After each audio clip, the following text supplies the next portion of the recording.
Hello guys! Hello, this is for Virgo. Virgo, welcome dito sa aking channel, Kapalaran na 888. Welcome. Alamin natin kung anong messages, vibration, gabay energy para sa inyong lahat. Wow! Virgo! Congratulations! Kasi may Virgo dito pwedeng magpo-propose sa'yo ng kasal.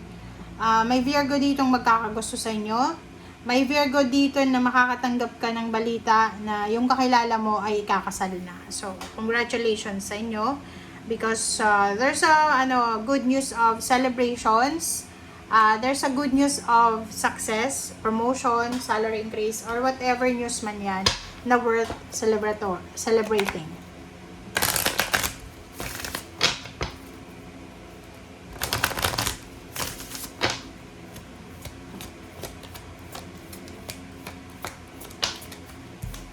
Okay, expect powerful change, new moon eclipse.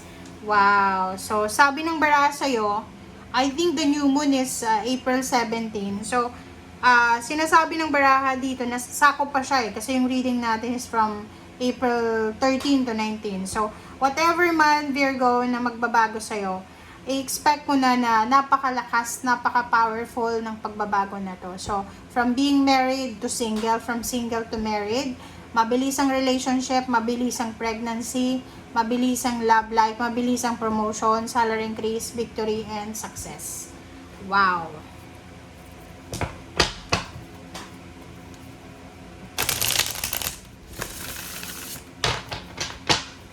And also collaboration. There's a parang message of proposal ng collaboration. Gusto makipag-collaborate sa business, or sa team, parang ganun. Okay, the World card, King of Pentacles. Wow, Chariot. Itong dalawa, major arcana siya. Major talaga ang mangyayari sa'yo sa linggong ito. Okay, Death card.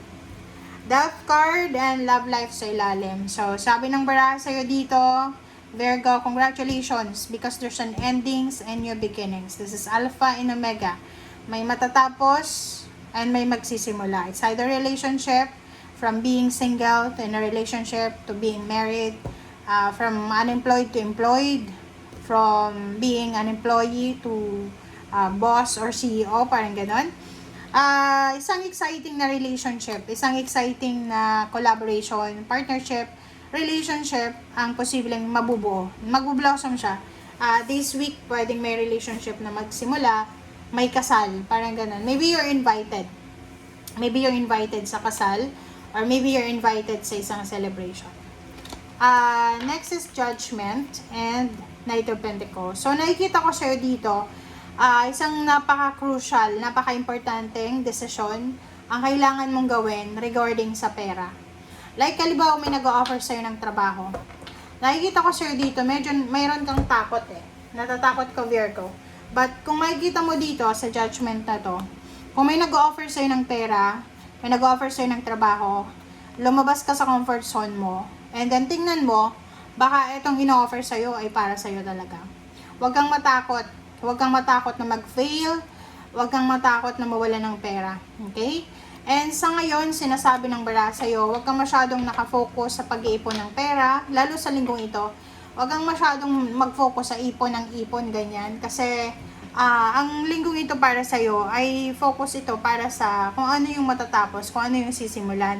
At may mga importante ka na dapat nabigyan ng priority and focus, hindi yung pag-iipon. The World card and King of Pentacles Chariot. So, sinasabi ng baraha sa'yo na tapos na yung mga pagsubok, like dito sa barahang to, kung nasa ibang bansa ka, pwedeng ikaw ay pauwi ng Pilipinas kasi tapos na yung kontrata mo. Or the other way around, papunta ka ng ibang bansa. Okay? Next is King of Pentacles. Mayroon dito na Virgo na maybe you are promoted. May lump sum of money ka na hawak.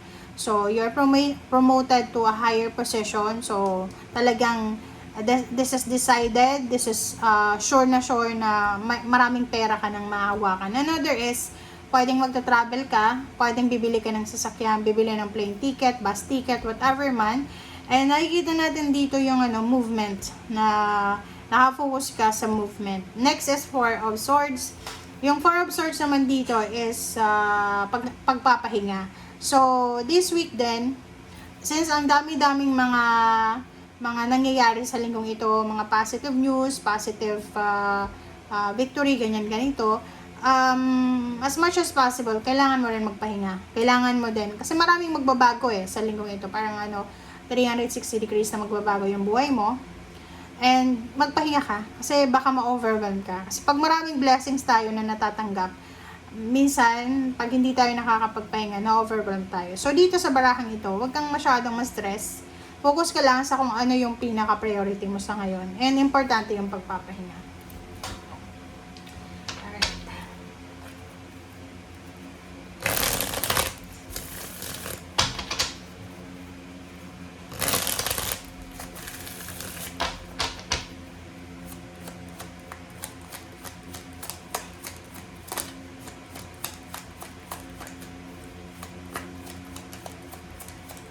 Okay, the World card.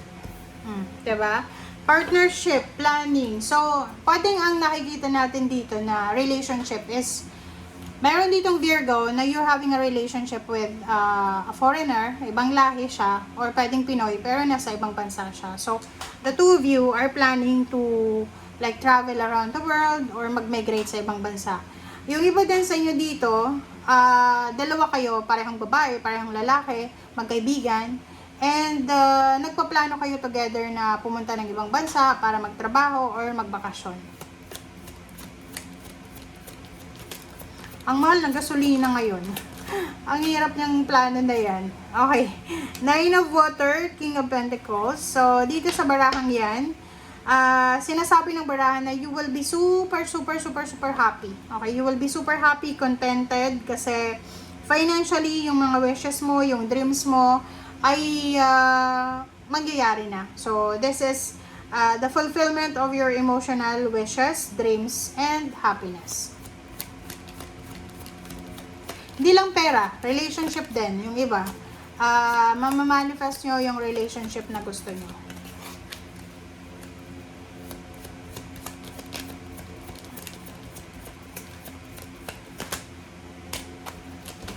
Okay.